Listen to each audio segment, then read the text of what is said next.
নদীর মাঝপথে সবাই মিলে নৌকার মধ্যে দিলাম আড্ডার সময় দেখতে পেলাম মাছ নদীতে যাত্রীবহুল নৌকা। এ হচ্ছে কামরাঙ্গীরচরের নৌকা ঘাট। এখন ঘুরবো আমি।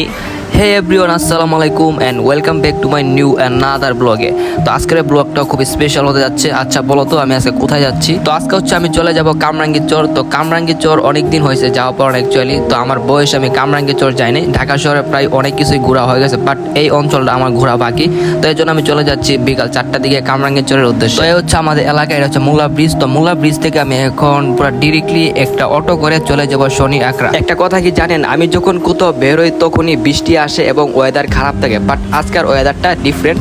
আজকের ওয়েদারটা খুবই চমৎকার এবং আকাশটা শীতল এবং রৌদ্রময়। তো অবশেষে আমি শনি আকরা চলে আসছি এবং শনি আকরা কিন্তু অলওয়েজ জ্যাম থাকে। তো আমি শনি আকরার ফ্লাইওভার উপরে চলে এসেছি। তো যাই হোক, আমি বাস থেকে নেমে পড়ে এখন আমি চলে আসছি লালবাগ। লালবাগ কিন্তু খুবই একটা চমৎকার একটা জায়গা।